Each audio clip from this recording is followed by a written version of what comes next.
yeah. You are a son of a bitch. Un saluto a Hey, tutti. Ciao Juventini, welcome back to the AJC. It is Derby Della Mole day. That's right, the derby's on. It's Juve versus Torino. We're going to be at home, should be a packed house. We got the Ultras in the building too. Another tidbit from the news. We're going to talk about everything. Essentially, this was a very, very positive week for Juventus in my outlook as far as the news goes, and I tried to portray that definitely on Thursday's daily update video. Omer's kind of feeling the same way. Omer, I'm happy to have you with me here today, buddy, for another edition of the Derby della Mola. We're gonna have some fun talking about a lot of news, this week, and everything from ex-players talking about Juventus to Pogba, obviously the Pogba scenario, and then management starting to try to regain the trust of the tifosi. And I got an Finally, interesting little story there. So, Omer? finally. So where do we start? I mean, Well, I'll tell you. First thing, we're going to start with getting the housekeeping out of the way, all right? So, everybody, thank you very much for all the support and everything. There's several ways you could support us through Super Chat in there. There are memberships now for our YouTube channel, which also help. There's 3 different tiers there that give you 3 different sets of perks. Also, thing is, we've got a new Furia Ceca design in the merch store, and everything in our merch store is 15% off for essentially this weekend, okay? So 15% off, that's another way to enjoy. Thank you to everyone who's chosen to support in one of those methods. The very easiest way too is liking the videos, obviously subscribing, but sharing the content, all right? And thank you for everybody who's been tuning in to Top FC Radio for my Calcio reviews and saying all the kind words and everything and backing me up on that one. Let's see how my picks go. Not off to a good start with the 2 draws yesterday. I actually thought Udinese was going to get the victory, and I thought Lecce was going to get the job done at home. However, 2 draws yesterday, and neither really going to affect Juventus a whole bunch. So we are going to start with some of the news in the build-up to this one. Obviously, again, just nothing really major or anything, but fans like to get fired up usually when our name pops up, especially when it always seems to pop up with Matthias de Ligt. But he comes out and had his little comments about, honestly, he said that he enjoyed his time in Turin and that the fans treated him well and that he was respected and loved and whatnot. But he said, essentially, when Bayern Munich comes calling and them having a shot at winning Champions League all the time, it made the decision to leave very, very easy. And this kind of fired some people up. So, Omar, your thoughts on the whole Delict words there? look, I'm not angry at him. I think that's the reality, as sad as it is to admit it. But yeah, Byron has a good project that's been going on for years. And I mean, he's not wrong. That's an easy offer. He's not like was born in Italy and have special connection to Juve. That's the reality of us now, when we have to accept that top players, we won't be able to hold on to them for too long. And he's just one of them. I don't think he said in this interview anything bad, just a bit of reality, and reality bites sometimes. But still, I'm not angry with him. That's relatively true. Yeah, I don't actually care. And I actually said, like, I wouldn't even really honestly take him back. And I've said this for a while now. I think the last time I said it was probably a couple months ago, or maybe the last time he said something, which is probably maybe a little bit sooner than that. But it kind of shows me a lot too about him. Like, he was literally set to get handed the keys at Juve and be the guy at the back, and he took the first shot that he had at getting out there. So for me, it kind of tells me a lot about his character and whatever. And to be honest, like, good for him. Good luck to you and Bayern, whatever. But we need men at Juventus, and we need guys that are ready to fight to bring us back to the glory and where we need to be. If you're not down with it, then I have no problem with you leaving. And to be honest, maybe, just maybe, he left Maybe he wasn't ready to get those keys there on a team like that. Maybe he needed maybe the protection of a project that's a little more solidified. And now, in the end of things, you've got Bayern looking at center backs left, right, and center, and Delict kind of on the pine there a bit. So it is what it is in the end.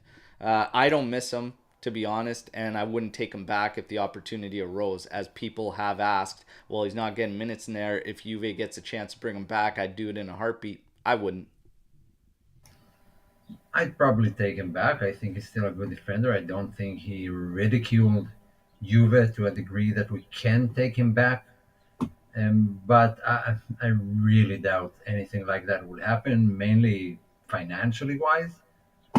Um, but I mean, how can we be angry at that? We know the situation, and that's football today. I mean, Zlatan talked about it yesterday. That's footballers today. They don't look. They look for the easy way and the quick way to get to trophies and to a big salary, and no one is ready to commit to a long-term project. Can't blame a lot of them because a footballer's career is short, and if you don't make the right decision, like if you wouldn't have moved to Bayern, then we didn't get Bremer. Inter would get him probably, and then he'll leave a season after, 2 seasons after, and don't know if we have a replacement or anything. So it's a snowball that could have rolled in a different direction, but that's what happened. He's not a Juve player anymore. Yeah, he talks about Juve maybe because he still liked us for a couple of reasons. So I just let it go. I just read it and riff through it and just let it go. Yeah, yeah. So, guys, I know I come off strong sometimes, and I say like I wouldn't take him back, like I don't care for whatever. And Dell's, of course, be in true Dell's fashion, always liking to just stir things up a bit, which we love here. If he said he wanted to leave Bayern and his first choice was a return to Juventus, would you take him back then? I tell you what, I kind of had the feeling that afterwards, like we were overpaying for Matthias de Ligt at Juve. I think so. So if the return comes back, it's got to be the same as everything we're gonna do now. Looking at our business model and what's to come, which we'll get into, it's got to be favorable for Juventus. Okay, no more of this one-sidedness where the players are getting everything and Juve's left in the dust based on what we're seeing on the pitch. I will say, looking back at his time, that I felt like we grossly overpaid in all aspects, salary, purchase price, like everything. Would you agree with that statement, Omer? Oh yeah, I mean we paid a lot for a 20-year-old defender. I mean I didn't think he would go to be his best version of himself that early. I think he'll be like at 28, he'll peak. So he still has a few years to go, even at Bayern. Don't even know if he'd stay there. When it happens, maybe he'll move to the Premier League. Maybe he wouldn't like his playing time. Gotta remember, it's not Tuchel who bought him; it was Nagelsmann, if I'm not mistaken. So that's not even the coach who picked him. Maybe that's the reason he's benched right now. But I would take him back. I think he's a good defender. Overall, I don't think we have a lot to offer in that department, at a top level. And we can use a guy like him. But financially, Juve would be making the same mistake they did. Obviously, they didn't know at the time that COVID's going to hit. And that was a major problem for us. Having him and Ronaldo and all those guys who we, like you said, exaggerately paid for them. So he's just one of them, and maybe he needed to leave just for the financial aspect of things. Yeah. It just, yeah, for me, that always ended up being far, far too much for the payback. Again, what we were getting in return. If Delict would return, I don't know, but Animesh brings up Scalvini and says all in for Scalvini, who has a higher ceiling than Delict in Animesh's personal opinion. And we get more questions about, thoughts on Scalvini and Tarem as potential signings and whatnot. To be honest, I would love both of them. I would have absolutely no problem with either one of them. Do I think either's going to happen? I actually don't see either happening. Atalanta will be tough to deal with, especially on Scalvini. We'd have to wait on contract scenario there because that was even being brought up this past summer. So Scalvini's kind of one to watch. The Taram one, I actually I don't feel confident as this one being a move. that Juve's gonna dive into. I just think there's too many teams that are going to be in on him. We're now hearing rumblings about potentially joining his brother, Marcus, obviously at Inter and whatnot. Hopefully that's not the case, but I see that as being a hard one. I actually see both as being tough, but Scalvini, there's potential depending on what happens with the contract. But yeah, I would love both of those, you know? Yeah, on paper, those are like hard to say no to Yeah. both these signings. But Atalanta will give him to the highest bidder. My guess is he'll end up in the Premier League. The first offer, 50, 60 million from someone in the Premier League, and then go there just like Scamacca did. Um, Thuram, I believe Juve. My guess is Juve will try to go all out for him in January. As much as they can, and if they don't manage to pull that off, then in the summer there's nothing to talk about. A lot of other teams won't join the race, and we can't outbid anyone now. So our only, I don't see it happening, but our only option is January, in my opinion. Yeah. Nader coming in here. Good day, fellas. Played the Derby on EAFC 24, and it was a 6-0 Juve scoreline with Miretti hat-trick. Beautiful, beautiful. Hope you're all enjoying EAFC 24. I kind of haven't got into it as much as I'd like, but I have a couple decent pickups on Ultimate Team. One of them being the Vialli base card, but I'm waiting for that Vialli hero card. But the base one's still fun to play with, and everything that leaves that guy's boot is in the back of the net. So we are looking at trying to set something up on PS5 for EAFC 24. Okay, so again, if you want to get your messages in to us on, reach out somewhere, Twitter, Instagram, YouTube comments or whatnot, if you're interested. We're going to try to set up a day. So add a date you're available, obviously during a weekend. And now that we have international break, we could probably facilitate an actual tournament, even if we had to do it on 2 mornings of my time or something. We're going to try to work it out, okay, and have some fun there. Omer, have you got into EAFC 24 enough? Yeah, I've played it a bit, a handful of games. I don't know, maybe 10. It's still hard to put my finger on what the game is like. I see a lot of glitches. It looks interesting, all the behind the scenes stuff, the Allegri, the Allegri, what it is, just standing there on the touch lines and acting in no way, shape, or form that Allegri would act, kills me every time. The difficulty levels are weird. I mean, the difference between world class and what's like legendary is massive. But it's FIFA, man. I always played football games on PlayStation, and I will continue to do so. Oh yeah, it's gonna be But I'm not ready fun for as a it tournament. Not dives ready for in. a tournament. The Ultimate Team, like I said, just diving in here, whatnot. But time for me is what makes it difficult. But we're gonna try and have some fun with the AFC 24 now. Pogba situation, obviously, I can honestly say I was shocked to see him fail the retest as well. That actually surprised me. Surprised me for the reason that you can actually flush that out somewhat relatively well and whatnot. But retest negative. That's it.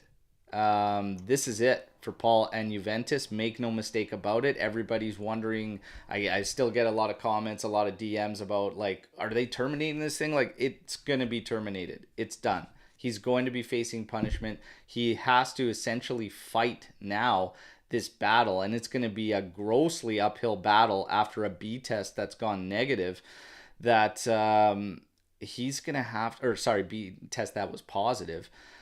He's got an uphill battle, and it's not going to look good. There will be a punishment there. Juve is waiting essentially for the actual ruling on penalty before terminating everything. It is going to be terminated. He is currently not allowed access to anything Juventus related.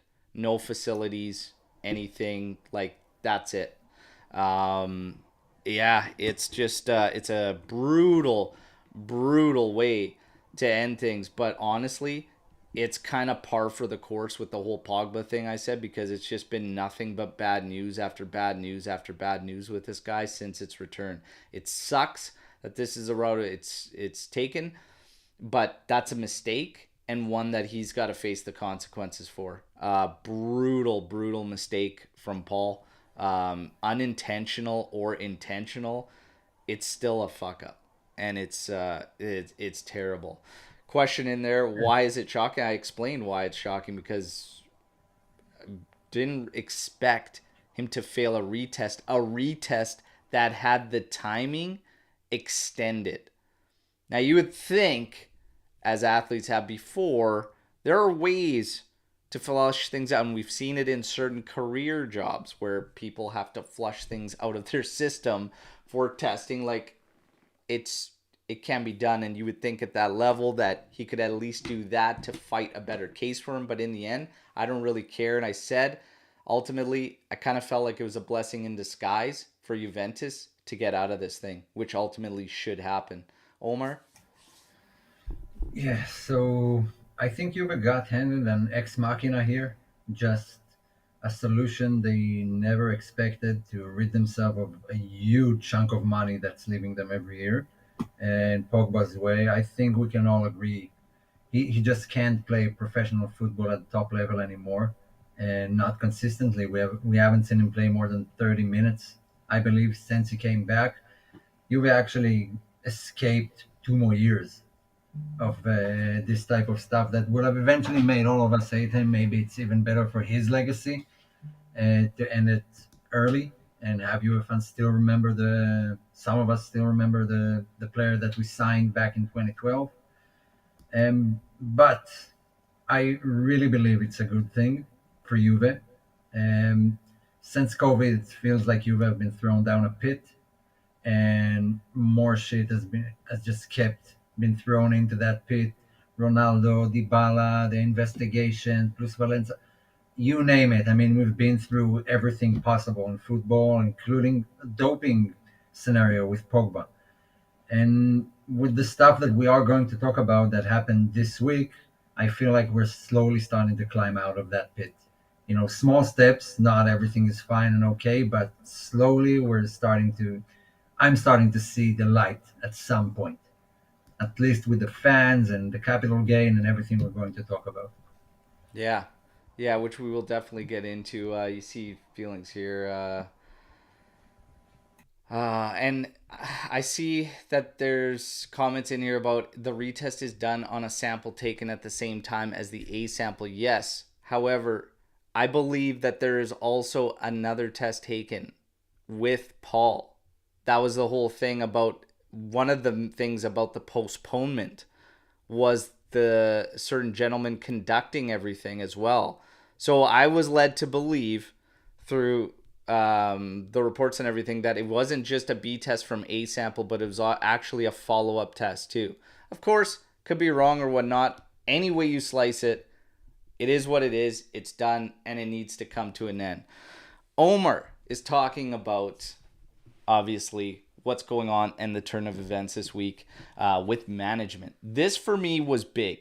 This was big and a major, major positive. Obviously, we're talking about the Ultras and everything. I told you guys, I think on the live shows last week, look for something to happen. I think my exact words were look for something to happen with the Ultras very soon, within a week and a half or a couple weeks. And here we are, getting the word finally from some representative at Juventus that they are working to find a solution and get that resolved. And that was, of course, Ferrero. And that's beautiful. Finally, music to our ears. Okay, so a sign that they actually are like looking at what's going on and actually looking to resolve things and not just going to keep a blind eye to everything and looking to make positive changes around the actual team. So separate of what's going on the pitch and the performances and everything, but actually having some type of, finger on the pulse of the Tifosi and whatnot. And after years of kind of what we were getting, which was coming out and empty words and usually ending up in the opposite. We're starting to get words backed up with action and follow through, which is a way to start to develop that trust again. Because I was having this discussion with somebody earlier in the week.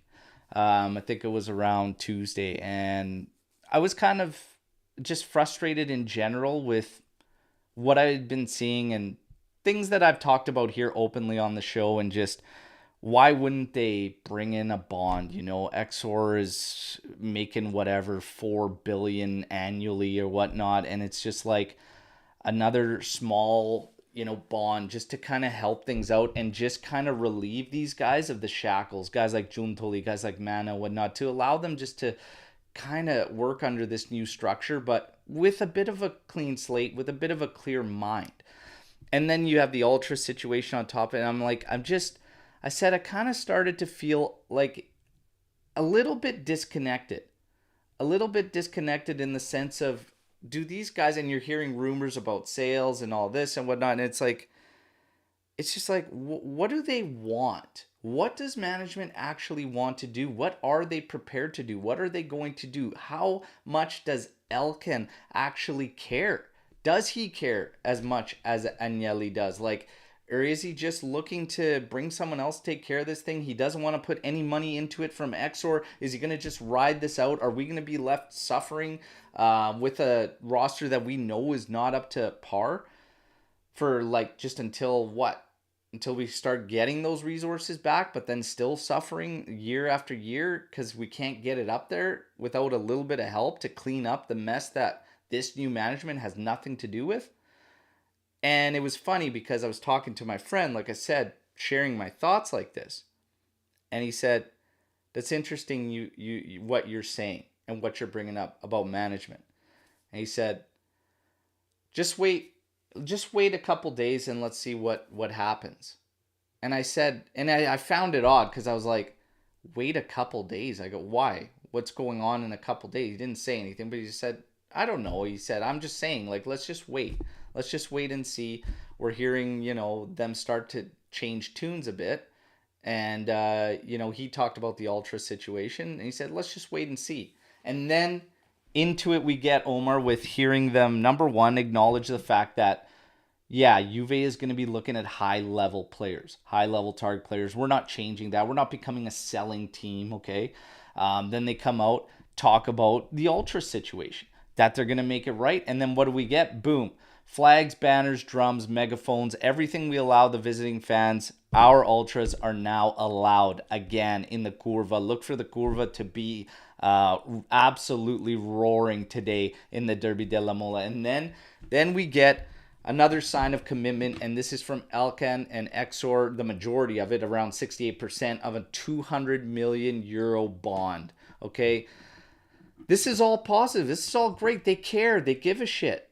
And there's a different tune, a different feeling about it to make, correct those wrongs that have gone down. And now with these actions being backed up, I'm starting to feel, it's one small step to get that trust back as a fan. That when we were hearing things about, no, this player we're committed to and we are going to find a solution, it will be just a matter of time, get an extension. Then next thing you know, boom, player released. But now it's a small step in starting to see that they're definitely committed. And the bond is big. Still makes sense for a number of reasons. Number one, selling to a partner coming in, but this is all positive.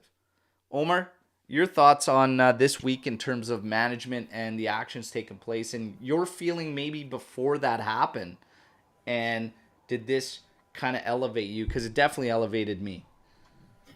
Yeah, so I usually talk to Antonio, for whoever remembers him. Antonio was on the podcast, and I told him, and he told me too, that he feels kind of disconnected, and it's been like a process. It's not immediately, that's it, I don't care about Juve anymore, but I feel a bit far from the club in that term because they knew what the problems were. We've been waiting for this type of news for like 4 or 5 years now, since 2018, I believe. And just more and more, and you see they're losing the logo and losing the fans, losing the stadium, the atmosphere, and trying to cover it all with money all the time. Let's invest more money on players and another player and another player, but the deep lying issues remain throughout all those seasons, something that money couldn't fix at the time. So those news this week is the first sign of the management actually giving a shit about something other than the players on the field. And we all know, we all talk about all the time, the amount of problems we have off the field, backstage, in the dressing room and stuff.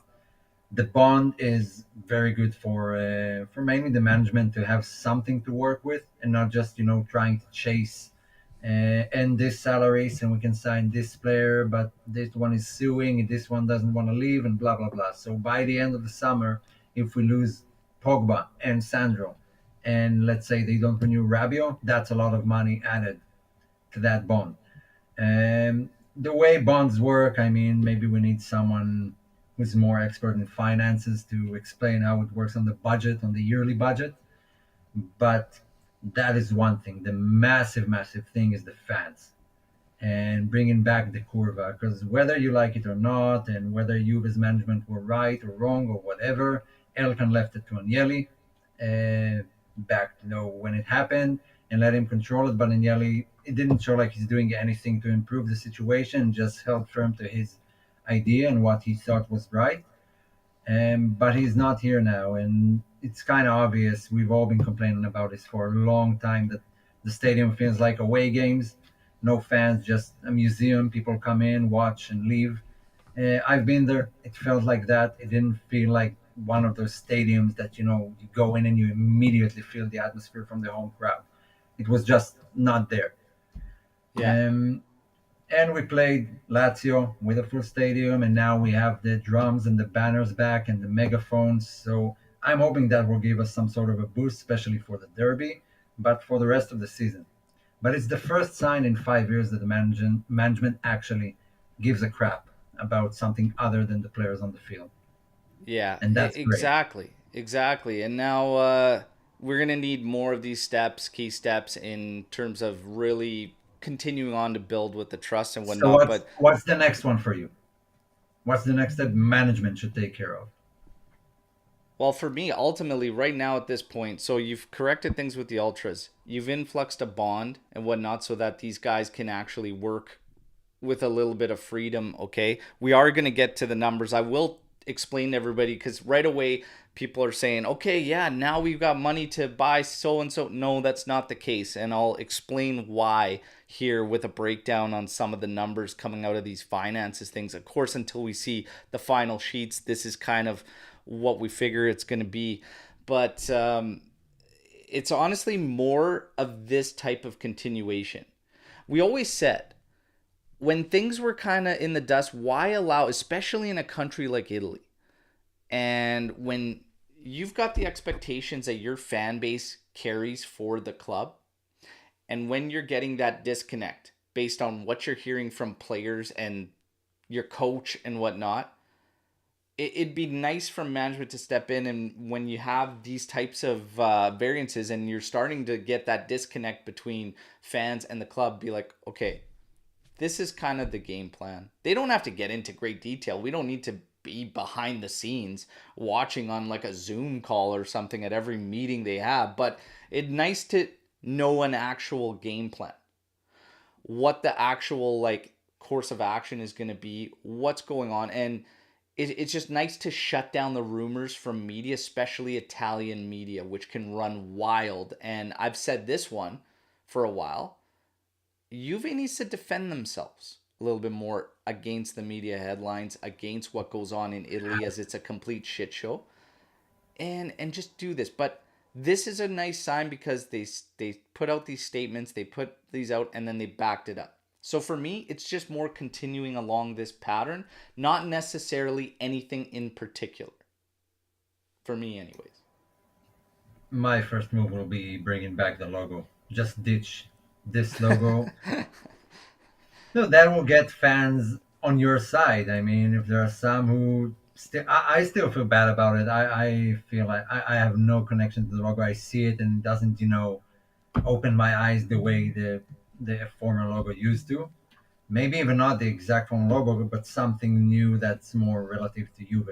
Give me back the Yeah. Juve logo that we all love. But that's a simple thing. The problem with it is it's straightly going under and yelling. Say everything you did sucked. We're going to reverse it and do everything. Maybe that's what needs to be done, but it's not easy to do that, especially for Elkan. Yeah. But these positives, this was all great. And again, you guys, okay, next week there's a big celebration in Turin for the 100th year of ownership of the Agnelli family with Juventus. Okay, so they're going to be celebrating that relationship. There's a big charity match involved. We saw the jerseys getting printed, Del Piero, Zidane, and whatnot. So look for them to share the pitch in the charity game. There's going to be a lot of positivity around the team there. So I think that was another sparking thing for the positivity in terms of this and the tifosi and the ultras and everything to just kind of really build this thing up. It would be a shame to go through the centenary season of the Agnelli Juve connection and have it go through kind of marred by ugly feelings and whatnot. So this is all good stuff. As far as the numbers, okay. So revenues have increased by 14.5% from 443 million euros to 507 million euros. Expenses have fallen to around have fallen 9% from 468 million to 427 million. Amortization has fallen from 9% as well, from 197 million euros to 179. Stadium revenues have increased by 75% to just over 70 million euros, and income from sponsorship has increased by 6% to 150 million euro in total. There's a decrease of 8% in TV and media revenues from 170 to 157 million euros. This comes to me also from Morten Bering, all right, Juventino as well. Expenses are still bigger than income. So revenue with cost, amortization, everything, cost take away amortization, you're at 507 million euros is what it's going to come down to. With a couple other things, the deficit became 123 million euros, but stadium revenue up from 40 million last year to 70 million this year, but ultimately the expenses are still bigger than the income. So do not expect the 200 million euro bond to just kind of clean everything up. There's still more work to be done, but this is a big, big positive still, and we needed it. We needed it, okay? But It's a huge positive. If you want to see the ultras are right now outside J Hotel, we've uploaded the video to our the AGC main account on Twitter. You can just see the guys out there and see how important it is to have fans on your side, the ultras on your side. yeah, now talked about management, talked about this all being a positive and everything. And now we've got Juve Torino. Okay, the Derby Della Mole. We've got this one, Torino. Man, they're up against it. They haven't beat us since April 2015. Okay, I know that usually doesn't mean anything, but it should, especially with the Ultras going to be there. We saw what they did for us against Lazio. The atmosphere was electric. I expect it to be tenfold today with them getting back what they were fighting for from the management. All right, so I expect the place to be absolutely rocking. I don't think Juve is going to need a lot of goals. We might not get them. Obviously, we know we're going to be without Chiesa and Vlahovic. Okay, so there are some answers that have to be some solutions we have to find. Yildiz name has been thrown out there. There was mention of 4-3-1-2, 4-2-3-1. Max Allegri squashed that in the press conference. I didn't expect a change of formation. He kind of squashed that. But Yildiz is a possibility. Yildiz is a possibility. But the early projection doesn't have him in there. I don't see a lot of goals in this game. Torino can clamp things down. I think in their opening 7 games, I believe they're at 3 clean sheets already. They're led by Juric. They're going to be, it's going to be a fight, a dogfight out there, but they're having problems kind of scoring goals too. Juve's not going to need a bunch. I still see us having enough to get by in this one. Juric is going to be missing a number of center backs. Buongiorno, Gigi, Zima, all out injured. He's going to make a decision up top, but it's going to be, Sanabria or Zapata. I actually like these guys lining up against us because they're both profiles that we typically handle quite well. So I don't actually have an issue there regardless of what Torino's going to do. For us, it's very, very simple. We have to win this game. We have to win this game to keep pace. We go into the international break, and then we're going to have the big one against AC Milan. But this one has to be a victory. I do expect it to be tight. I think Juve will get there. As far as what I would do, I would actually be fine with one of Illing or Yildiz playing next to one of our strikers, Milik or Keane, up top there. But right now, it's Sean Miretti. What are your thoughts on this going into this one, Omer? How would you deal with the Vlahovic and Chiesa loss? Playing Yildiz is tempting. It is. And I get that. And I really want to see him play. I kind of hope it will be with Chiesa or Vlahovic, with one of our top guys. I don't want to drop all the, because we know our midfield doesn't create a whole lot, and most of it falls to the wing play and the support striker, which is Chiesa. So I don't want to drop all of Juve's creativity on 18-year-old Yildiz. Poor guy will probably buckle under the pressure, but uh, I don't see Allegri playing him. I think Miretti is good. I think that's a good position for him. I actually am interested in seeing Miretti and Fagioli play together, and I would like to see Ealing introduced on later. What I definitely don't want to see is both Milik and Keane playing Yes. together from Yeah. the beginning. I said that immediately. I said, whatever solution it Yeah, is, don't give me those two guys together. yeah. Bentner and Anelka vibes coming back. So I think that's a good choice. Playing Miretti up there, I think that's good for him. I think that's a good position. Maybe four midfielders. We are playing against three at the back, so the wingers will be very important to stretch the defense.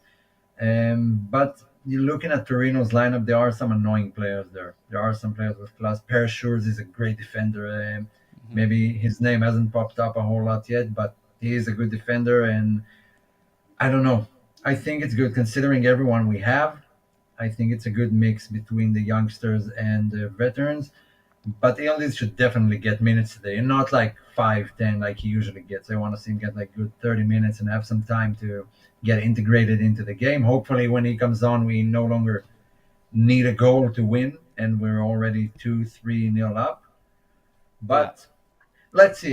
Again, it's all rumors. These are very early predictions. We still don't have ones from Agresti Yeah, and so the the early projection, so we're all early kind of on the same projection. page. Yeah, Is Chesney, Gatti, Bremer, Danilo, Weah, Fagioli, Locatelli, Rabiot, Kostic with Miretti partnering up Keane up top, which is very, very interesting to get Miretti up there. I don't have any problems with it per se, but you got some other guys that can add a lot, I think, in offense. And Miretti's always had that question mark on the execution and everything up there. I think Yildiz and Illing are just so dangerous.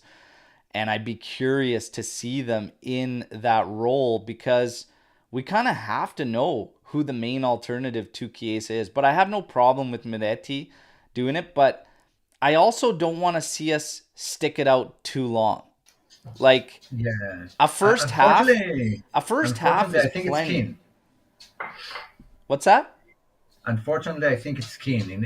In Max's mind, I think Keane is the replacement for Chiesa if everyone is healthy. And Yeah, like Dushan and Milik swap places as the main striker. But I would love nothing more than see Yildiz start the game with Keane, Milik, whoever, and just bomb everyone and kills it and has a yeah. great match. That's what I'm hoping will happen. But it's a big ask for My an 18 year my old guy. leash on this one for Moretti is the first half. Like if it's not clicking or it's looking off, I would not Oh, hesitate. yeah. That's what I want to see from Max. Anyway, I want to see him take actions when things don't work. Again, let's hope that when we reach halftime, we already have some sort of advantage in the match, or at least we look good. Yeah. Just aren't able to score. That's fine. And again, this was And an early projection. I actually think McKenny's going to get the start. Not Weah, but I well, would be with this fine. amount of midfielders on the pitch, we need to at least control the match. At least Yeah, hold the ball and not just play counter-attacking, because that would definitely not work. Yeah, I would agree. Miretti, Fagioli on the pitch, Locatelli, like we should be controlling the play here against Torino. Now, before we get into Storm the Barn and everybody, you could fire away with Storm the Barn questions whenever you want. I have a couple of my own to ask Omar and everybody in the live chat. We're going to have some fun with Storm the Barn. We have to, of course, take on the prediction challenge. I'm going to remind everybody, I'm running the live watch along for the game today, okay? I'm already jacked up for this one. To see the Ultras just back full form. Ultras in the Curva is something I can't... When was the last time? When was the last time like full go with the Curva and the flags and the banners? I can't even... Okay, Was I think 20... it was the match against Atletico Madrid at home with the Ronaldo hat trick. Because I remember the ultras putting out a statement that Yeah. they will. It just when Allegri banned them, and it was the first season that it happened, and they put out an announcement that they are going to be there and support the team, and obviously it worked wonders. That's the last time I remember they were, Yeah. full blown ultras out there. And besides that, Lazio is the last example. Now, mm, 2 weeks we ago. got to get to it. The prediction challenge. Everybody knows the drill around here. Final score. Okay? Final score. And then we got to get to two tiebreakers. Omer, I'll take the honors if you don't mind. Go ahead. 1-0 Juventus. Oh, new first goal for someone, as customary against Torino at home. No, it won't be a new goal. I don't think it's going to be a new goal scored. No, you know what? Fuck it. 2-0. 2-0. Moretti gets his first. 2-0. It might be 2-1. I think it's going to be tight. I just sense a one-goal victory. I Yeah, sense a I sense one-goal that too. victory, a tight game. Um, I just don't think Torino's going to score against us. That's why I was going 1-0. Like, I think it's going to be tight. But I'll go with 2-0. And I will say Moretti gets his first here. But my other tiebreaker will be a set-piece goal for Juventus. So we're strong on those. And I think When we we'll have get one. someone to take them. Okay, I see a lot of close calls here, 2-1, 1-0. So that's what I think will happen, 2-1, but my bet is going to be 3-1 Juve. All Just right. just because we need it. I have no idea what's going to happen, what type of Juve is going to show up, and a lot of different variables in today's game. I do think they get a goal. My guess is from a corner, but maybe Zapata. I hate this guy. I mean, I don't hate him, but I hate playing against him. But I think Juve get three. I hope Juve get three. So let's go with 3-1. Um, Wea gets a goal. Milik gets a goal. And someone from midfield, probably Rabiot. Milik and Weah. Weah could use one. Mhm. And Rabio. And you think they score one off corner? Okay. Okay. Yeah.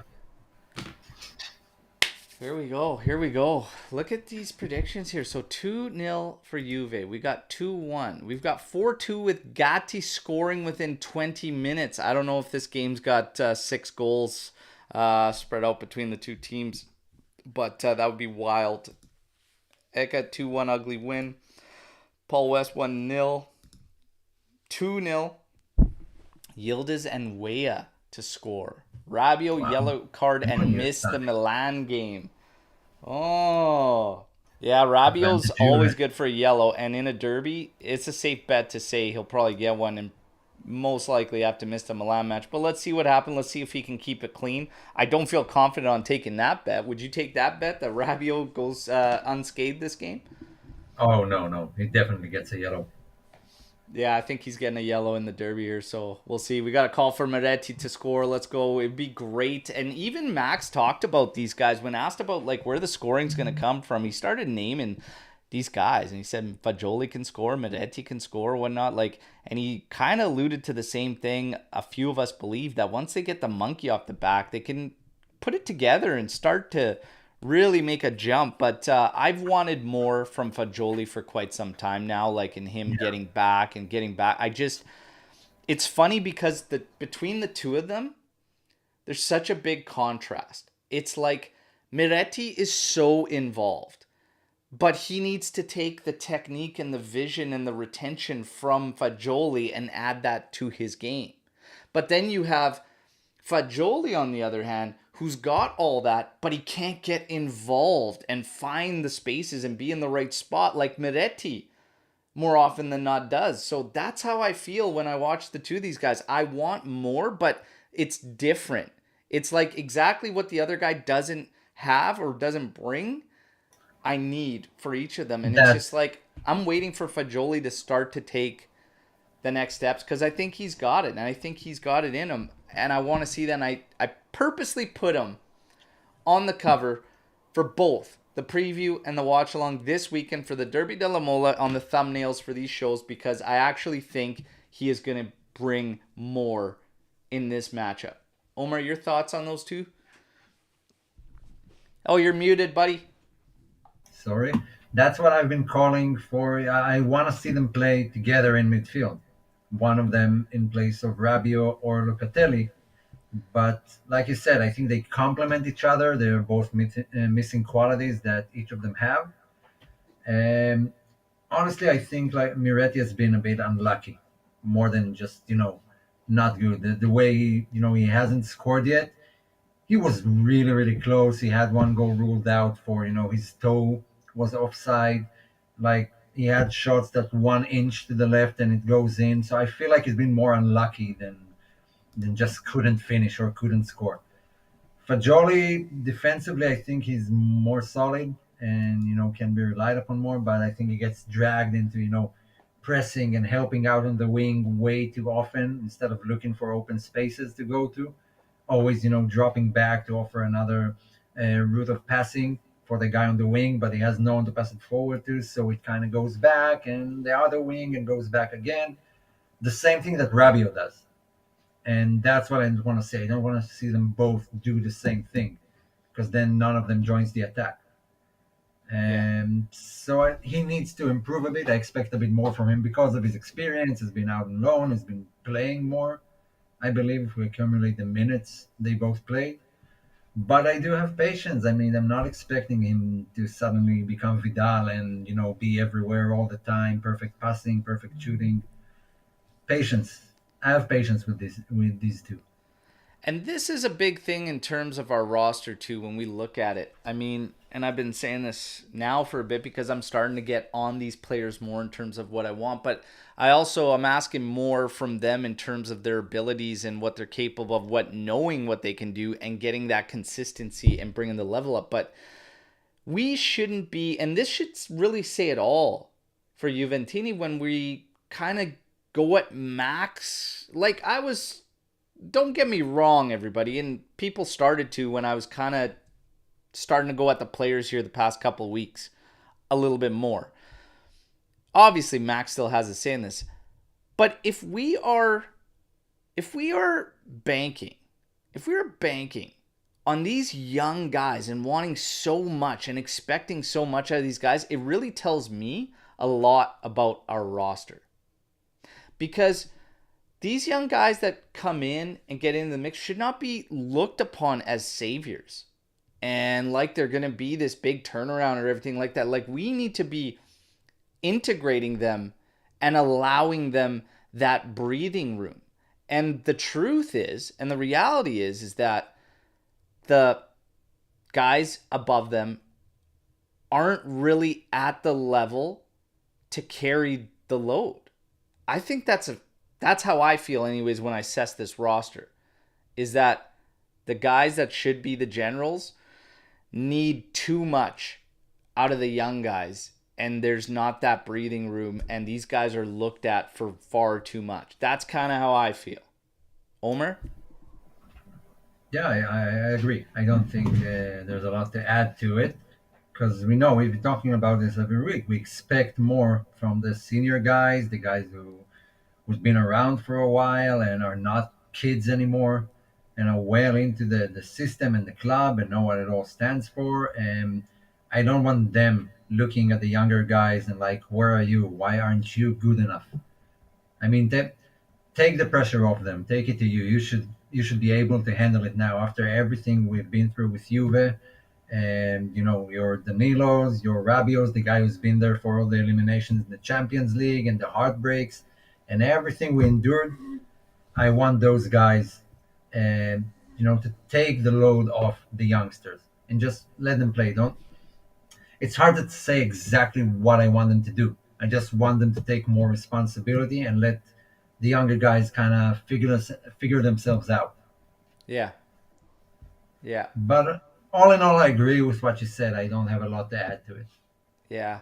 And I just, yeah, it's just kind of how I felt about this roster, and I want more. And I'm at the point, you guys, I might start getting the kits blank again until guys start really showing me that Yeah, how they're bad do you feel for the guys who bought the Pogba 10 shirt? uh I told them not to, but hey, it is what it is. Man, There was should no chance I we was should touching that retire the one as number much as I 10. wanted it to work out. Wasn't touching Yeah, that one. we should retire the number 10 for a while until someone actually justifies it and make it something you need to earn and Yeah, not just if get Juve because you gives were me a shout signed. in the summer, I'll gladly throw that on for all of you, everybody. Okay, let's go. Yeah. Now, we got who's going to be the replacement of Pogba? Well, and Tony Trim. Oh, Tony, brother, got the Pogba kit. I told you, man. Told you. Oh man, told you. Don't do it. Don't do it. That's okay. I don't actually like. January is going to be tricky. Like maybe a move. So we got rumors this week about Hans Nicolucci Caviglia going out on loan, which I mean makes sense. And this for me makes sense because we have been trying what at training quite a bit that we've heard about for the past 2 weeks. Fagioli in replacement of Locatelli in the midfield when Locatelli needs to rest or whatnot. They must like it and feel confident about enough it that Hans Nicolucci Cavilla will probably be heading out on loan in January. Whether we bring in a move because now Pogba's never been available anyway, so he never really counted to the numbers. And I said that at the start of the year. I said whatever number you're looking to go into the midfield, if Paul Pogba is one of those numbers, do not count him as one of those numbers because we just couldn't bank on it for fitness reasons. Is why I said that, not anticipating what was about to go down. Replacement of Pogba, honestly, I think there's a shot at Samardzic, but that's about it if I'm thinking in January. There are shouts that Sudakov is the main target. There are rumors that the discussions have begun. Maybe, just maybe, he can come in. But if we're talking to the level of Pogba, there will be no replacement as far as the skill and ability and whatnot. But maybe there's a move coming in January. I think there is going to be one move. Sudakov, maybe outside shot at Samardzic, but I don't see that one. Omer. Well, I feel like Berardi is coming in January either way.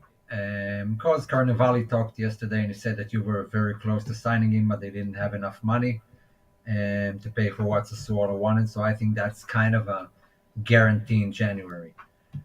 So what we have left from that, I don't know if we'll have too much money because we still don't know how the 200 million bond is going to where it goes. Um, I think Turam would be the replacement. I don't see us signing any, top profile guy for the midfield. I just don't see it happening. Um, and beyond that, Samardzic. I think it's between Turam and Samardzic. But look, we brought in Junteli for his scouting abilities and his way of finding cheap players that no one heard about. Maybe that's Sudakov, although we have heard about him, but he's a young guy. But maybe expect something like that. Be ready for something like that. A name you've never heard of before, something Junteli has in his personal notes, and wouldn't cost a whole lot. I am gonna start to keep tabs on Sudakov, but it was great to hear subscriber, follower, longtime supporter, boss Nate Dogg talk about Sudakov and saying that Sudakov is class, functions as a trequartista and a creative box to box. First touch is silky, smooth, good with both feet. Okay, and I said, well, that's cool. This is the first person that's actually talked to me about some type of real type of scouting on Sudakov. And I said, well, that's promising. I'll start to keep tabs on him as I do usually anyone that's really linked if I'm not familiar. And Boss Nate Dogg said very similar to Zelensky, but moves with more fluidity. He's also never overdoing it with the ball at his feet. He's extremely efficient and looks to be really intelligent in his decision making. For Boss Nate Dogg, he says he seems like a typical Giuntoli pick. So there you go. That's the first I've heard of anybody come in on Yeah, Sudakov. there's still the Hoiberg name, which I'm still on the fence because I don't know. I don't know. I'm not overly excited about it. Does nothing for me, man. Yeah, but that's the kind of players we can sign right now, aren't they? Like if you want someone experienced, that's the type of guys we can afford. But keep an eye out for Zelensky too, because his name was mentioned a couple of times. It's his last contract here, so maybe De Laurentiis will look to sell him Yeah. instead of losing him for free. And his name has been mentioned. The ties with Giuntoli, who brought him to Napoli. So maybe that's another front we should keep an eye out for. But all in all, I think Berardi is kind of a guarantee, and the midfielder is not at the Yeah. moment. Let's let's keep it rolling here, Nader. And some of these stormed the barn, so the chat's moved up so far. Like I might have lost. If I lost yours, just fire it back in here. No problem. Has there been any word if Allegri is listening to Al in terms of playing a two-man pivot? There actually were rumors this week about a 4-2-3-1 potentially that he was testing out. With Yildiz or Miretti operating as the 10 behind the forward. And then there was a 4-3-1-2 that apparently he's also tested. So there are rumors about him potentially trying it at some point. I believe at some point this season we are going to see a four-man back setup. I believe we're going to see it at some point. Omer, do you think so? Yeah, I mean, we've already seen it, but late in games when Danilo Yeah. actually moved back to the right. But from the beginning of the match, I believe we will. Also, depending on kind of injuries and who you have available and stuff, maybe that will even push the date even closer. But Yeah. at some point, Allegri, the way Allegri likes to do it, he usually, tries to change things midway through the season, like evaluate what happened so far, and then in January, maybe February, he starts trying new ideas if his I previous one think didn't work. I feel like there's a wait for some type of shift in consistency and focus on the player side before getting them to switch out of this. I feel like it's just waiting because if I think about this for myself, just watching the games and the team, I don't think they're ready for a switch like that. That's just me from the outside looking in. Look, it could work both ways. It could be, it could make everyone confused and just don't know what to do, but then look back to what was it, 2016, 17, where midway through the season he changed to 4-2-3-1 with Mandzukic on the left, and suddenly everything clicked because that formation kind of suited everyone. So maybe that's the case too. Maybe changing formation, suddenly everyone feel comfortable, things are more fluid, the roles are more understandable. Because 3-5-2 tactically is a bit more convoluted, and Yeah. you really need to know where to be, where to stand, where to press, where to drop, when to drop, and the traditional ones are kind of easier to get accustomed to. Yeah. So maybe that's the reason we'll see it. But making Allegri change his mind, I mean, I have a better shot with Angelina Jolie. Oh man. Yeah, We'll see. We'll see. We'll see. Not about Jolie, but Allegri. Do you guys know if just stop Giuntoli texting has me. brought his scouting team with him? I believe there was two two members that came along with Giuntoli. The names obviously elude me because Giuntoli was the main man, but I believe there was two, or there was set to be two, and one came on. But he has somebody with him. But Giuntoli does a lot of his scouting. Just so, like, he actually does a ton of his own scouting. But obviously, Juve has a scout team and whatever, and he'll send guys to go and scout. But he brought in one, I know for sure. It might potentially be two. Yeah, I remember one. Can't remember his name. Yeah. And he does go to a lot of games. That's what they said about him. He knows every player in the world. It's kind of amazing, actually. That's what they said about him. And honestly, did we even have a scouting network? Because it was kind of patchwork with Cherubini and what's his name? I can't even remember the bearded guy. I feel like we're the Um, scouting network, brother. yeah, This live because chat is the scouting network. because Marotta had one. Marotta had a clear plan of meetings, and they would meet every 3 months, I believe, Yeah. and each time they narrow the choices down until they decide who they want to sign. I will say this: Tognozzi is the name around Juventus, and Mm. there was definitely a lot of action with his name. And Romeo Agresti and I talked a lot about him because Romeo's actually pretty close with Tognozzi, and they're friends. He's incredible as far as scouting. Like, if you're talking about the names that we're pulling for next gen and everything, that is all Tognozzi. So a very, very solid scouting job from him for next gen. And obviously the names we're getting when Illing, Houston, Yildiz, like, that's Tognozzi. So Tognozzi's a solid scout for that wave. And then Giuntoli is kind of like, he does a lot of his scouting up higher echelon, and he's got somebody that he's brought on with him. We just can't remember the name. But Yeah, yeah, we can't rule out promoting someone too. I mean, yeah, this guy, I don't know how to say his name. I think Ngong, one of the guys that play, he joined the team in their summer tour. and It Gonje, was yeah, rumored Ngonja, yeah. So maybe that's another option if you want to save money and wait for the summer for the financial year to be over. Maybe that's the move we'll see. Just another guy getting promoted. yeah.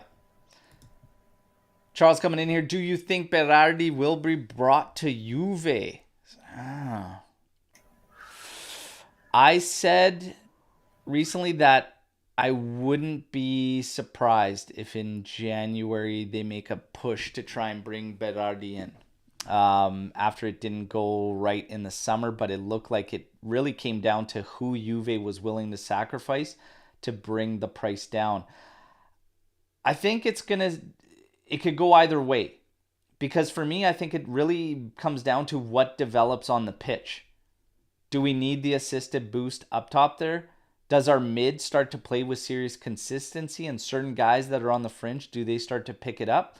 Do we need to boost the mid? Do we need to get another body up top? Are we looking to shift to a four-man back, play three up top? There's a lot of question marks. I think when that develops, we'll know more as it gets closer.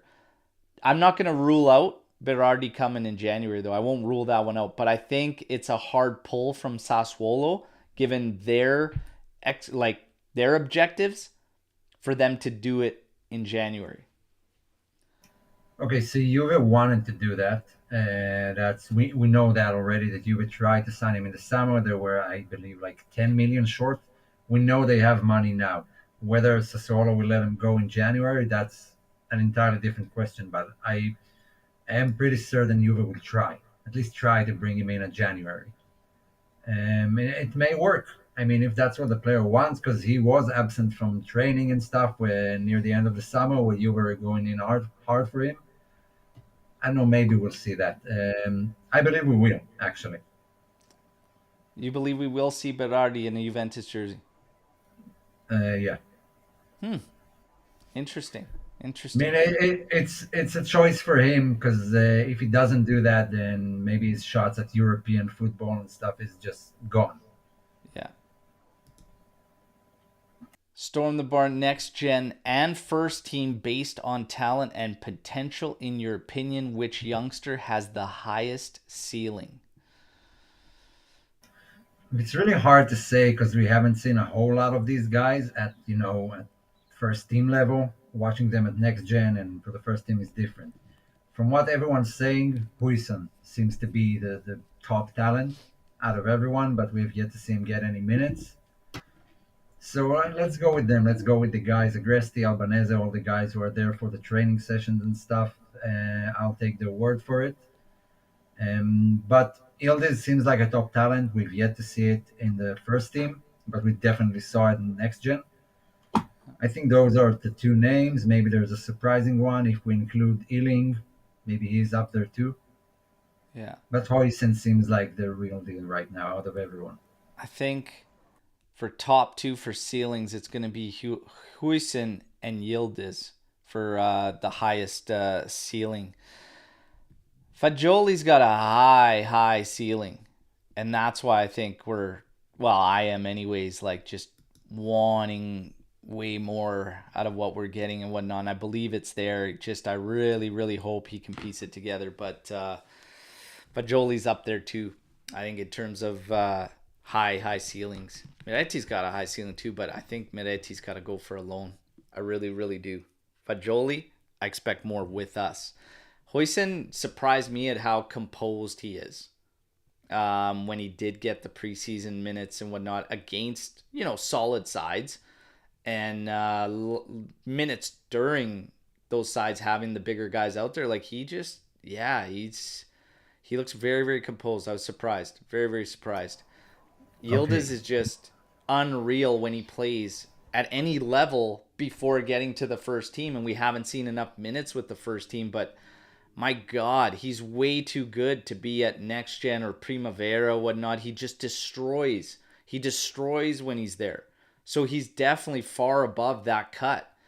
And that's why I said, like, today posed an opportunity that I wouldn't mind him seeing him up top there. Yeah. Okay, so another report, don't know how credible it is. It's from Tutu Juve that McKennie is going to start in midfield and Fagioli will be benched. So that means we're on the sideline. Maybe Allegri taking notes from McKennie's dad. But that's the latest report. Old Johnny McKinney there. All right. So, we'll see. We'll see what happens. This is going to be an interesting game. A lot of positives going into it.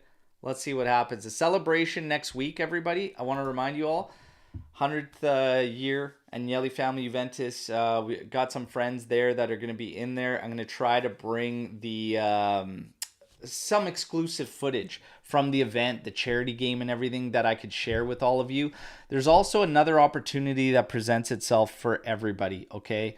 And it's a way to have your voice heard. So if you are interested in sharing your thoughts and feelings about Juventus currently and where you stand as a fan, okay? So where you stand as a supporter and where your thought process is as we get into these scenarios where fans have said some crazy stuff over the past couple of years with the frustrations and everything. I'm not watching this team anymore. So and so, like, this is your chance with the 100th year anniversary that's going there. There's meetings that are going to be taking place, and I've been asked to open it up to all of you to present either in written form or even short video clips of 30 seconds, a minute, to just express how you have felt as a fan, what you would like to see coming from the club in terms of some type of fan service or anything. This is your chance, and it's going to be displayed. It's going to be in these meetings there with certain key figures around. It's your chance, and it's open to you. I'm definitely going to be sending something in. And I think everybody from the AJC squad is going to be sending something in. If you want, send it through on, just reach out to us on our DMs, on Twitter, on Instagram, whatnot, and let's get your voice heard. This is a great opportunity. I'm happy to put it forward to you. Furthermore, okay, the official fan clubs of North America have asked for something in return as well. And I want to ask you guys, if you're a part of a fan club, okay, or if you're thinking about joining an official fan club, what is it that gets you in with that fan club? Or what was it that brought you in? Was it the watch parties, meeting up with all the Juventini? Is it the discounts on the online store at Juventus and merch? Is it the kickback on tickets and the ease of reaching tickets, like what is it? So for me, I'm a member. I've been a member of several of the fan clubs. Vancouver is the one closest to me and whatnot. But it is going to be, I look forward to going down there. I'm probably going to get down there for the Milan match and share that one live. I tried one a couple weeks ago, it didn't work out, but I'll probably be down there for the Milan one. For me, it's being able to watch and enjoy games with other Juventini. As far as the kickbacks and the perks and all that, that's all bonus. For me, it's really that camaraderie and getting together. Like, I love that, and I look forward to that. When we travel, seeing in LA, all those fan clubs together. San Francisco didn't really pan out this year, but it's great stuff. Omar, what would it be that tempt you? Because I don't believe there's any near you or not, but what would it be for you that would get you to join in? I don't know, actually. I have no answer to that. I need to think about it. Hmm. I've never thought about it. Doing a fan club. I think it will mainly be the watch parties because I don't get to watch matches with Juve fans live a whole lot. I would really like the experience of, going on a weekly basis to a bar where you meet all the guys, everyone comes in with shirts and drinks and have like some sort of an atmosphere Yeah. of a watch along with everyone live. And beyond that, I mean, that's the main thing, in my opinion. Yeah, that is the main thing. It's really those watch parties, and I mean, you guys saw the photos and stuff we posted on our socials earlier this season in Toronto at a watch party. Roberto Bettega walks in and sits down and takes in a game with everybody there. Like, I couldn't even imagine watching a game with Roberto Bettega and just Oh, getting his insight, his comments. Like, it's incredible. And the opportunities to meet players, especially if you're taking trips to Turin, like what the fan clubs can do is incredible. Okay, so there's a lot of good moments. But again, reach out to us for those two things. You want to get your voice heard on how you have felt as a fan.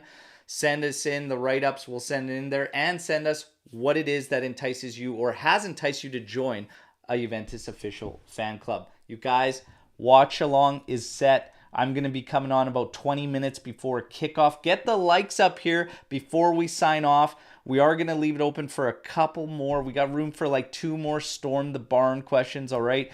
Abby asking, he's come in late. It's all good. Drop a like, my friend.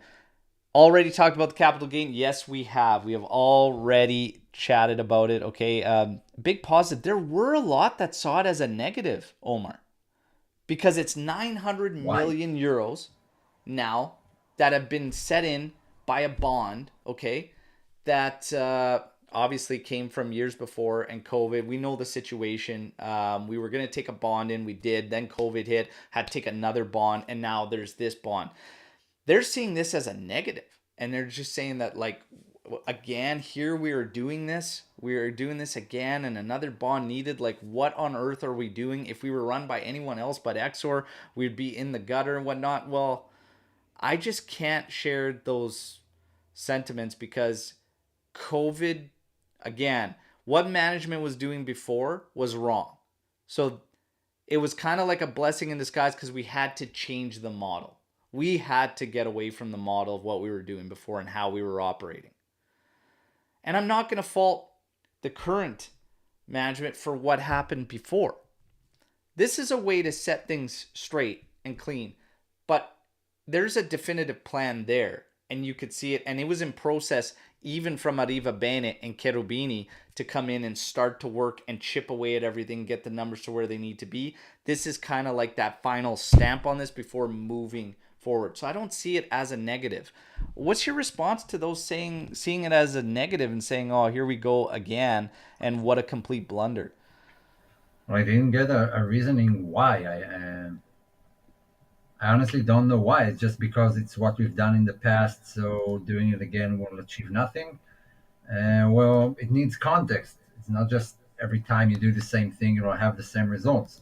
So after COVID, yeah, we needed that because we had huge salaries that we couldn't pay. And after that, we got deeper in the hole, money wise, and still need another one. Now it kind of feels like the management needs some breathing room, because if they don't do that, we might be looking at another summer of barely signing one player, and having to deal with maybe Dushan leaves, maybe Chiesa leaves to have some money to work with. So let's eliminate that option. That's what I think they're doing. But I don't see a good reasoning why. What I would like to see is another sort of minor share owner coming into the frame. Yeah. Someone with a streaming service, preferably like Amazon or whoever. Elkan has ties with all these guys, Apple or whatever. So we'll have this like financial bed to fall upon if Yeah. something happens. But it feels like Juve have got the gist of it and have managed to offload most of the expensive guys that they had on the roster who had no benefit on the field. But wait, let's wait and see. I mean, I don't know where the money from the bond goes. Maybe it has like a bigger impact than we can imagine that has nothing to do with buying players, because we don't understand Juve's financial situation completely. Yeah. I think we're going to wrap up on this because I don't think I can ignore this one. Never a fan of Marquisio. He was at Rugani level, just filler. Hmm. I kindly disagree. But whoever, okay, let's turn that into a question. Okay, I disagree with that, but that's his opinion and it's fine. Which player was that for you? Someone that was hyped and you didn't feel like was up to the level you wanted him to be and thought it was actually overrated?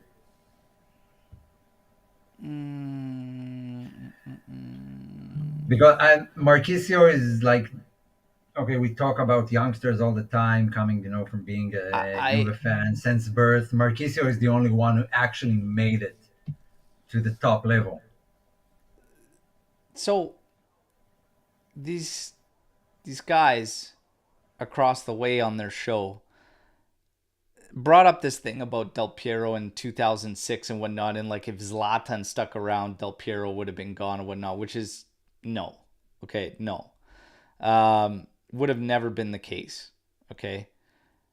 But for me, the bigger what if we're gonna play fantasy level and whatnot, is that if 2006 doesn't happen, you don't get Marquisio and you potentially don't get Chiellini.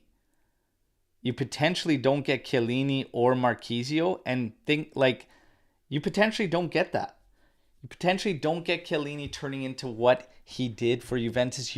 I doubt you get Marquisio at all. And Marquisio was fantastic in the middle of the pitch for us. And if I think back to that final against Barca, man, what he did in the middle was like ridiculous. And if you're getting the praise from those guys, that midfield, that says a lot. But I don't feel that way. But if I'm trying to think about a player that I would say was overrated, that had a lot of hype, I'm trying to think right now. I'm trying to think of guys that I maybe didn't agree with the hype at Juve. I was pretty much on par with a lot of them, to be honest. No, there has to be someone. I think Vieira definitely, although was here for one season, certainly didn't live up to the expectations. I wasn't a huge fan of Pjanic um, when he signed. I think he had a couple of good seasons, few good seasons. He was better than I expected, but I think we could have done better there. Yeah, I'm trying to think about some serious hype that kind of like Delict. We talked about him earlier on the show. He kind of was like, I Okay, so liked I'll throw Delict, out but names. you know, I'll throw out names. Jovinko. was there that much hype though? Yeah, the hype was real, but the performances weren't. I mean, he's been through like five or six different managers, and none of them Amari gave for him the sure. reins.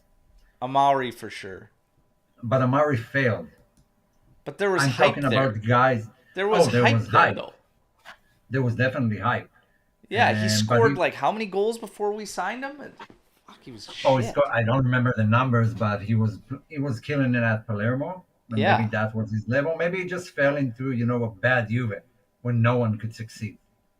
Because we still had Trezeguet and Del Piero on that team, and Camoranesi and Nedved, but he wasn't there. Yeah, I like if mean, he I'm never thinking arrived. hype, like I'm thinking serious hype, like the guys for the most part kind of led up to like Pjanic wasn't a big hype move. Higuain was a big hype move, and I had no problems with it. Yeah, but he So lived up to it. so I'm thinking like hype moves, but yeah, for the most part, it was kind of on par. I had a lot of guys I was disappointed in, like in Jet. Diego is the one I could probably throw out there. Diego was my most disappointing one because I really expected a lot from him. Yeah, But you have to go further back to times where Juve could sign the world's best players, and they yeah, just couldn't cut it. yeah. Now, Mark's got one. We'll get this. Could you consider the fact that our squad, which is mainly composed of youths under 20 years, is a drawback? Well, we kind of talked about it earlier. I talked about it anyways, at least in thinking that we just need to get the rest of the roster. I don't have a problem with our young guys whatsoever. I have a problem with our expectations of the young guys and the level that the expectations is at. That's kind of where I'm at. Is it a bit of a drawback? I think the bigger drawback is that the guys that are supposed to be the leaders and the generals aren't carrying enough of the weight to relieve these guys of what, you know, their level should be or whatnot, or their contribution level should be. I think that's the bigger drawback, not necessarily the age of the players. But that's kind of how I see it. Omar, we'll finish up on this one. I don't think we have like generational talents in the squad right now, but that remains to be seen. We don't have like a Bellingham or an Mbappe just waiting to burst, and those guys were killing it at 18, and they're still young, all of them. Yeah. Um, I that's what we can afford right now. That's, and maybe if there's a saving grace for all this, past 2 3 seasons, that we have the next gen, and we have now the ability to pull those guys out of next gen and give them time to play. Because without the next gen, I don't know who we would be playing, who would fill our roster to have enough guys to compete on three fronts. So we don't have to this season. Um, but that's what we can afford. That's just the reality of things. Yeah. Is it better or not for Juve? Time will tell. Yeah. Now, as far as so this whole hype question or whatever on players brought back a lot of stuff, and RB Comp saying I think Dybala is one of the most over defended players in Juve history. Interesting, interesting. Dybala always brings up these questions and everything, and fans still feeling a certain way or whatnot. But for me, at the end of the day, players come and go, just like coaches come and go. Right now, with the performances and what's about to happen, I said, because everybody, we're getting excited and we're talking about the strong showing from management this week, the strong positive sign. Everyone goes back to the performances. I say, look, let's be patient with the performances. Let's accept what's going on with there, but because now we're seeing the signs, what they want to do behind the scenes, and that there is that level of give a fucks going on back there, and that they are looking to right the ship, and they're taking the steps to kind of bring Juve back in some areas that have needed attention. Okay, as far as the performance, the players go and everything, we need more from the players. We need more from our manager, more influence there. I totally think so. Let's just see, take it one game at a time, and hope that they put it together and find some rhythm, find some continuity, find some consistency. Without Case and Vlahovic today, here's another prime opportunity for the guys that need to pick it up, to step it up, to get there. Because Vlahovic, I've loved his attitude this entire season so far. Okay? Quick start, obviously, short. We're just getting into things, really. But I've loved his attitude. Chiesa, there's nothing to say about Federico Chiesa. He is the beating heart of this team. He is the beating heart of this team. Federico Chiesa, right now. There's nothing to Oh, say. hands down. With those two guys out that have been the main catalysts in terms of the attitude and the push, this is the opportunity. And it is the Derby Della Mole. And you are going to have the Ultras there in full force. If you can't get it up now, Okay? If you can't get up for this one, if you can't have the attitude, if you can't bring it up the level now, I am going to continue to raise questions of those involved. Okay, so this is a prime opportunity for these other guys that have been on the fringe and whatnot to match that level of drive and attitude and show us. Show us. I've seen it. We've seen it. We know they can do it. They got to find the consistency, but today opens up a perfect opportunity for these guys to show us what they got. And yeah, creation, offensively, it's going to be a question mark. Those guys, again, this is their opportunity. You're getting the shots. The big guys aren't in there. I want to see it. I want to see it. Let's go. Yeah, someone need to pick it up, to take the reins and lead the team to victory without Chiesa and Vlahovic.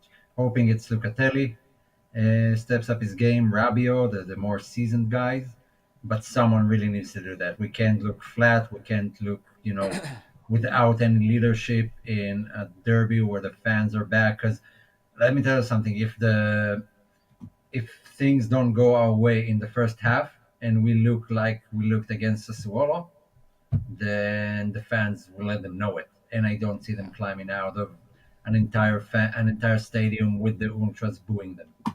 Yeah. Someone And really this needs is to it. pick it up. This is it. Guys, we're going to break off now, sign off. Great live chat. You guys are fire as always. I hope to see you all back for the watch along 20 minutes before kickoff. I'm going to be live and we're going to get ready for this derby, all right? Look forward to this one and calling the action for all of you. And hopefully we get some goals, but mostly the victory. We need this victory going into international break, and then we're going to tackle AC Milan when that time comes. But it all starts here. Let's make Turin black and white as it has been for a long time, dating back to 2015. Omar, we talked about opportunity for everybody. I've got eyes on Fagioli, and I expect a game from Nicolo Fagioli. I hope he delivers. We're going to find out soon enough. We'll see you all back here, as always, no matter what. Fino alla fine. Forza Juve. Let's fuck Torino up today, all right, everybody? We'll see you in a bit. Ciao tutti. Yeah.